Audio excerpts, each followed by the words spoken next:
I'm going to leave this real informal. I don't want it to feel like I'm presenting to you all. I think it's more of an education. So taking a tidbit or taking some information to walk away with. So again, who's had a death in the last year, 2 years? How many people is this the first holiday season that you're going through since a death?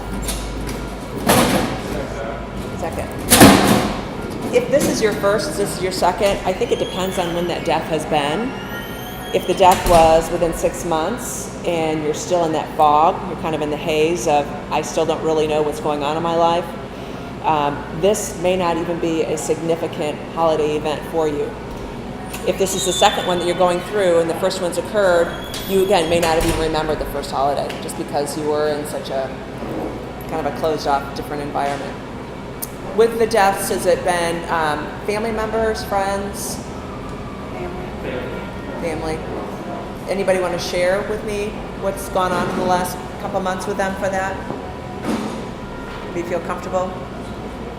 Well, for me, it's my wife's brother. They were very close. He just passed away a couple months ago. He's not getting away with that at all. And then this holiday. So he makes a specific point that even though it may not have been his direct relative, he's feeling the loss from his wife. So his wife is struggling. He's trying to help his wife in terms of what have our holidays been like the last several years. They may be different. So I think, again, dependent upon if it was a parent, if it was a spouse, if it was a sibling, an in-law, a good friend. The other thing, too, is what have your holidays been like? So on the first page, it says planning your holiday. When you think about what holiday or other special time is coming up, we've got those Hallmark calendar holidays, the ones that everybody celebrates, and then there's those that perhaps just you and your immediate family celebrated.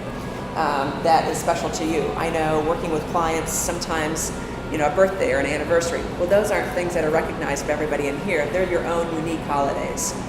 So again, in terms of where we're at now, we have the bigger ones. We have Thanksgiving, we have Hanukkah, we have Christmas, we have New Year's, and then going into the next year. So in terms of what holiday or what special event is coming up, I think if you can kind of formulate and look in your brain, what is that? What does that entail? What does that look like?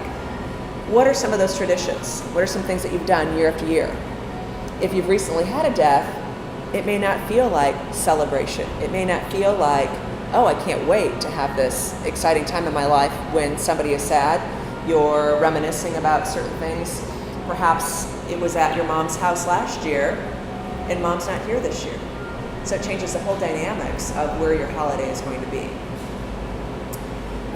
One of the most important things that we talk about in terms of grief and support is looking for the people that you can lean on. That may be your work family, that may be a neighbor, that may be a direct family member, it may be one of your best friends, completely removed from the situation. So as you're moving forward, thinking about Thanksgiving next week and how that is going to work for your family, for your friends, lean on people that you may not typically choose from before. It may not be those direct people that you've always relied on. They're going to be your buffer. They're going to be your grief buddy. They're going to be people that will hopefully help you in terms of this coping piece. What are people's typical holidays? What do people usually do? One more time. Everybody gets together. You set a day, you set a time, we all congregate. You bring the pie, you bring the veggies, you bring salad, whatever. So thinking about the loss, thinking about how that death is going to impact you for these holidays. What are people worried about? What are people concerned about? What are some of your thoughts that, gosh, this is going to be a tough thing. I didn't really consider that.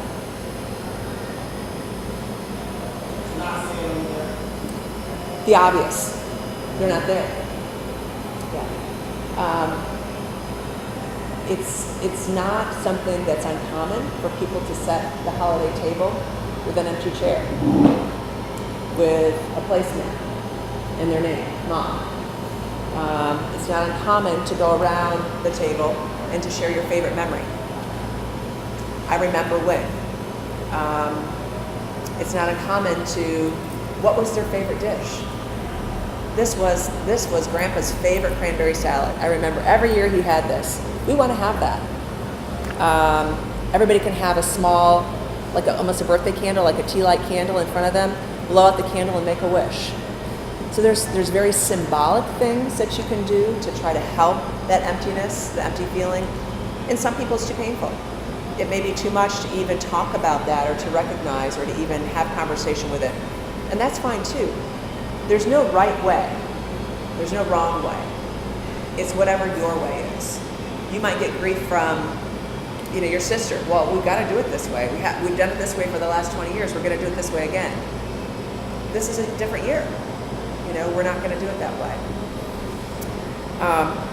Again, going through planning your holiday, planning your day.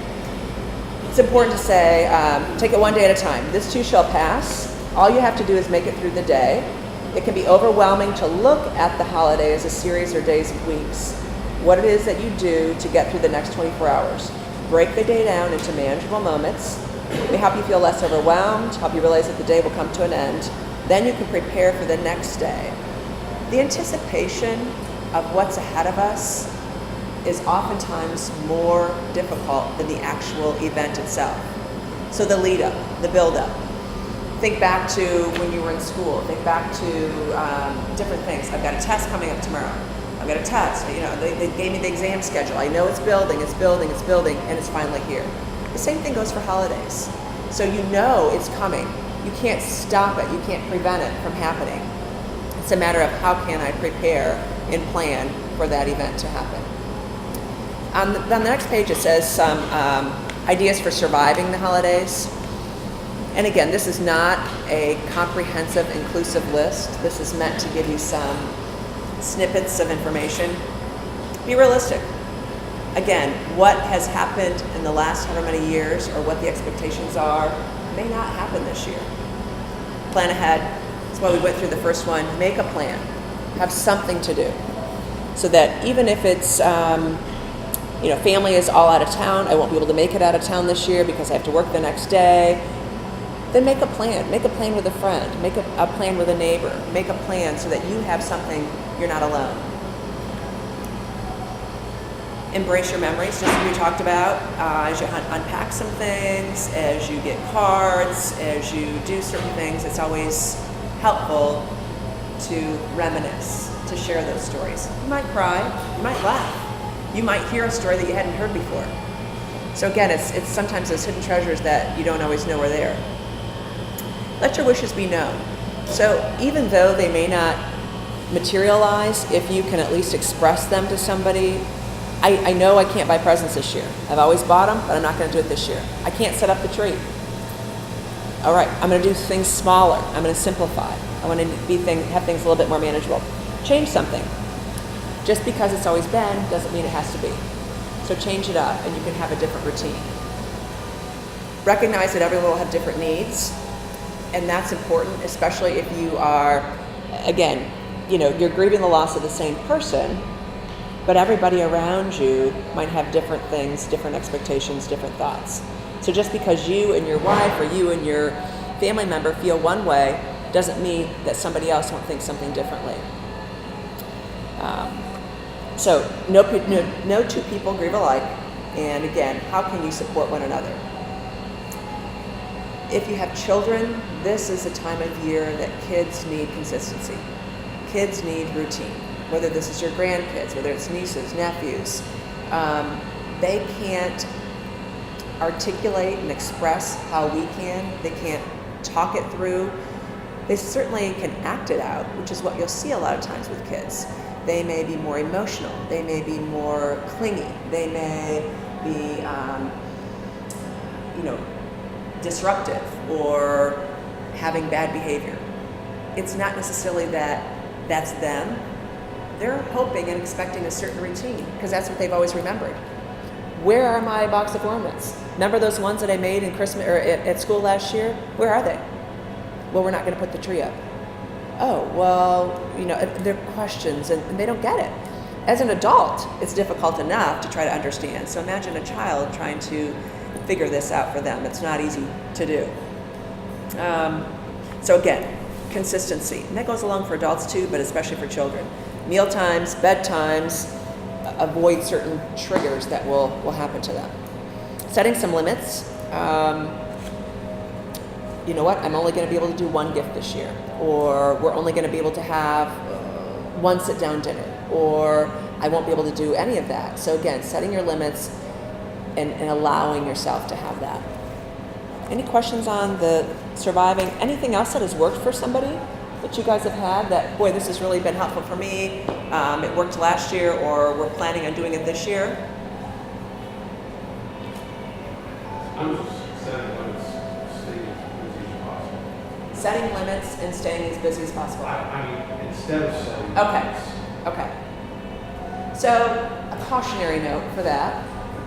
You can be so busy that you avoid the situation and it will come back and bite you in the butt the next time. So you don't necessarily have to do everything that you've done in the past, but if you're so avoidant of what's coming up, you're going to miss what that meeting is. So take 5 minutes, take a half an hour, take some time to reflect for you. There's good and bad with staying busy. If it's too busy and avoidance, then it's probably more of a difficult thing. You know, I wouldn't do that necessarily. Not knowing your situation, it's hard for me to tell you, you know, how things are working for that. Anybody else on what has worked or what you're thinking of? I have a friend who's going through either recent or not so recent grief. Are there things that are good to say or really should not say that you think you're helping but you're not really? There's a list as long as from here to here. And once again, some people may receive that perfectly and understand it and it's respectful, and you can tell the same thing to somebody else and they will chew your head off. So it really varies upon person to person. There are the standards that you do not say. You know, it was God's will, or he'll be better off now. I'm sure you're relieved. You know, you're young, you'll get married again. Or, I mean, things that you would think are pretty common sense, but people say them. People say them. Or there's the comparisons. Oh, well, my dog died last year. I know how you feel. Excuse me? You have no idea how I feel. But again, I think genuinely they're trying to help. I don't think that people intentionally go out of their way to make you hurt at this time of the year. But some people just say things, you know, and once it's said, you can't grab it back. So a standard response from the person who's grieving is, you know, I'd really rather not talk about it, or I appreciate your concern. This is a tough day for me. The more I talk about it, the more upset I get. You know, thank you for the offer of lunch, but today's not a good day. How about in another week or two? So if you have a standard, off the tongue kind of a thing to say, again, it's not easier, but at least you're not caught off guard. You know, at least it's like, yeah. Anything else on that one? Self-care. What do you do? What can you do? How can you care for yourself during the holiday seasons? And you would think, again, some of these are pretty self-explanatory. They seem to make sense to most people. But again, if you're caught up in the moment and you're just going to go in the tunnel vision, zip, we have the gentleman back there, I'm going to just go on through it. I'm not going to, keep my blinders on. Your health will can oftentimes suffer. More headaches, you'll get sick, your immune system is shut down, high blood pressure, anything that's going to be physical, because what's going on up here can certainly suppress things down here. If it's dormant, and I will tell kids that I work with, think about a volcano. What happens? You're pushing, and eventually what's going to happen? You're going to blow up. And that blow up may happen irritability. You may, be angry with somebody. It may be a person that you work with. They don't know what's going on. They have no idea. But you've been stuffing it, and finally it's got to come out somehow. Or, again, you can have some physical ailments. So be gentle with yourself. Again, very, very direct. This year's going to be different from the past holidays. It's okay to say no to some events. You're the people pleaser. You want to make sure that they invite you back next year, or that they continue to be your friend, or that, gosh, they've done such a nice job. They've brought me dinner every Friday night. I don't want to say no to them for fear that they won't continue to bring me dinner. Say no. Say no and set your limits. You've got to protect yourself as well. You're the one that's looking out for you. Get plenty of rest, eat well, avoid alcohol, tobacco, exercise, drink water. Again, very basic, simple things. But when you're grieving, that's the last thing you think of. It's the last thing. I can't sleep. Gosh, having 2 glasses of wine makes you feel better, so I'm going to have a glass of wine. There are things that I think we tend to use as what we call quick fixes. It feels good when you're doing it, and then you wake up the next morning. Has it gone away? No, it's right back at you.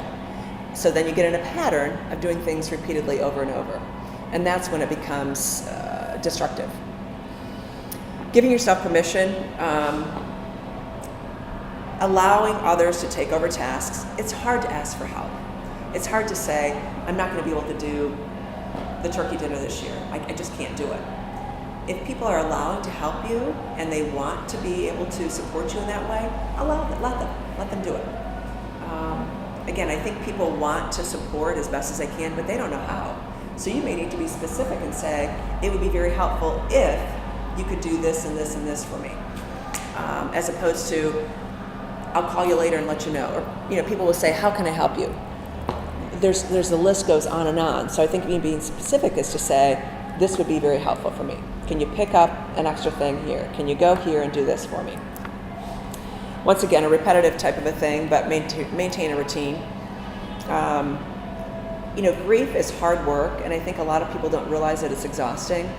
You don't sleep very well. You may not be eating the best foods. And so after you know it, it's the additive effects. The first month you feel in a numb. The next month, okay. And after 6 months, you feel like you've got the weight on your or the weight on your back rather, and how do you release some of that? It's difficult to do. Spend some time alone. I wouldn't spend all your time alone, but spending time alone again to replenish what perhaps you have been exhausting yourself with before. And then again, seeking additional supports. Anything that you've done that's worked for this year or the last years? I know something even as simple as taking a hot shower, sitting in the bathtub, putting on some music, going for a walk. Again, things that we take for granted day in and day out, but they can be a help to you. It's a feel-good type of a thing, but it's hard to do it for yourself. Honoring your loved ones. So again, if this is the first and or second year, what are some things that you can do? Lighting a candle is very symbolic. Again, it's there, it's life, and then it's gone. You blow it out. Praying, buying a gift. I had a client in last week that her husband died, and the children want to know what they're going to do with Dad's stocking. So they're going to go ahead and hang Dad's stocking up. They're going to buy gifts for Dad that they would have normally done, and then they're going to donate them in Dad's honor, in his memory. So the kids feel good about being able to buy something for Daddy. Daddy's stocking is still going to be there, and then they're going to give them to a family that's in need and let them enjoy what they have collected and bought for Dad. Planting a tree, planting a rose bush, planting something, it's life, and it will continue to grow. It's also something that if it's by your home, you can plant it, you can put rocks around there, you can make it your own. I don't want to use the word gravesite because that sounds it's tree of life. A lot of people do that. People will do a rose bush, and each spring when the roses bloom, they think of their mom that died. Boy, that was her favorite thing, and they can cut one off, they can take it, put it in a vase, and put it on the kitchen table, and think of her every time. There's very simple symbolic things. Giving clothes, personal items to a charity. So if you recently had a family member die and you haven't closed or you haven't cleaned out their closets yet, it may be something again to this is a time of year where a lot of people are looking for items. They're working at, going to the soup kitchens, or going to St. Vincent de Paul, whatever it might be. They're struggling. And so if you feel like you can give of something of others or of yours, that will help benefit other people. Telling stories, again, I had another client that everybody was assigned to bring a picture for their birthday celebration. So everybody had to bring in a photograph, and they told the story of the photograph and passed it around the table. And again, some of these stories people didn't either remember, they had never heard about. Gosh, this is one of my favorite memories of so-and-so. And it just is heartfelt. Again, sure, you're going to have tears because it's emotional, but it's certainly something to bring that person back to that center of conversation. Healing rituals are very important. A couple things to do with children. I've got a couple ideas here as gift boxes, but helium balloons are pretty inexpensive. You can pick the loved one's favorite color. You can get a helium balloon, get a Sharpie right on the outside of it, kiss it, and send it on up. It's, again, very symbolic, but it's simple. Kids will understand what that's about. You can do 10 people in the family. You all do it. You all have, orange balloons, and you write "I love you" on it, or thinking of you, and you send them all up together. So as a family, you're there doing something that's simple and easy. But again, it's very heartfelt.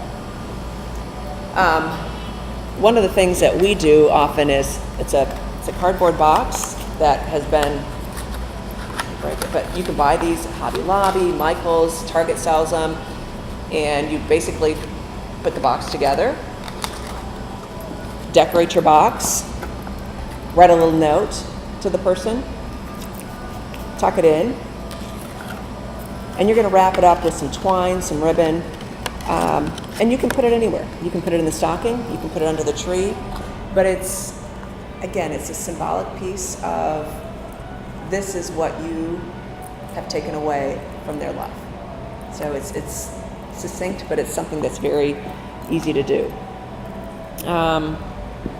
Again, things to do when the holidays have you down: play with children, play with pets, meditate, movies.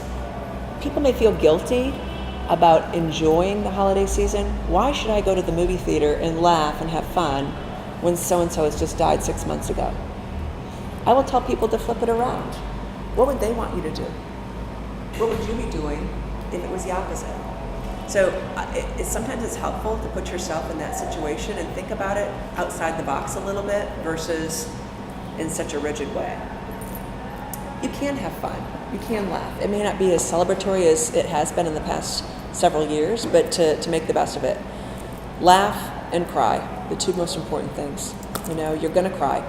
There's no way around it. And once again, if you continue to stuff it or avoid it, it's going to come back in whatever way.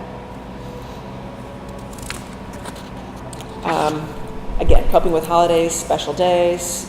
Holidays and special events can be challenging, stressful. Dealing with a holiday can be even more difficult after the first year.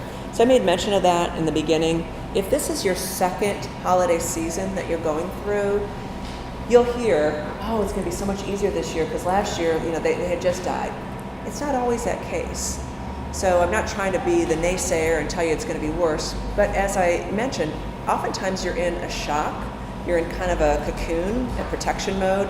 Your body isn't feeling the normal day-to-day, the happies, the sads, the joys that you have felt previously. So if this is that second year going through it, don't be surprised that there'll be some triggers that happen along the way. The sights, the smells, the sounds, things that you were too closed off to even receive last year. And if those are things that set you back, keep a mental note of it. Why is it happening? Oh yeah, I remember clothes. The clothes would always associate with this, or you can't help but walk in a mall, turn on the TV, go somewhere, you're surrounded by, advertising and anything that's going to make you, or hopefully put you in the spirit, and it's hard to do that. It's really hard. So again, this is just, there's some repetitive things on there. Don't be afraid to express what's going on with what you need. questions or suggestions that you have had, things that you want to talk about. Go ahead.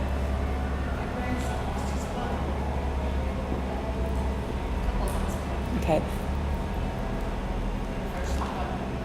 First holiday without her.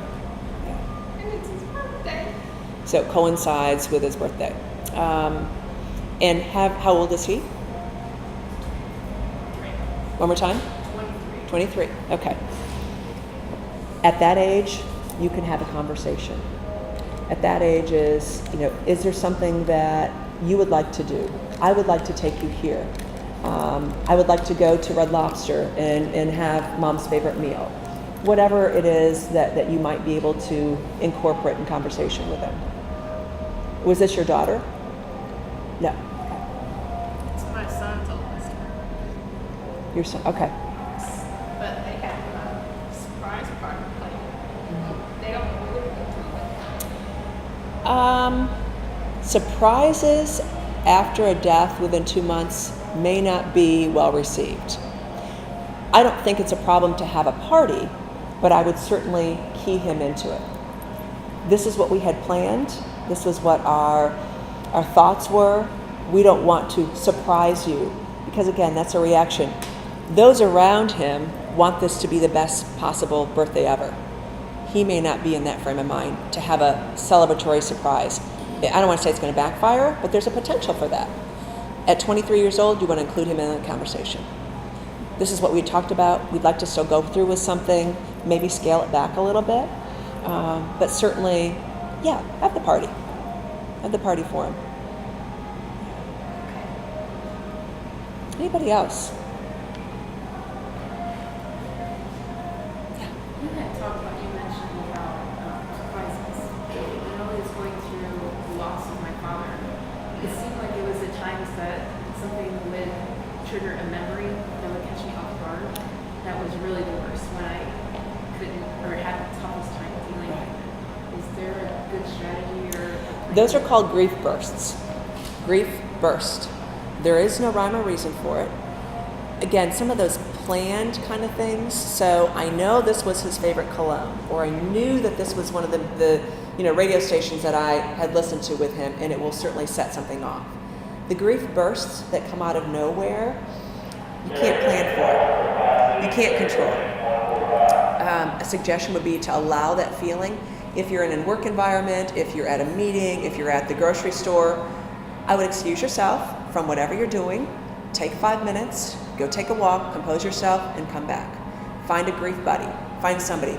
I'm really struggling. I don't know what happened. I'm thinking about this.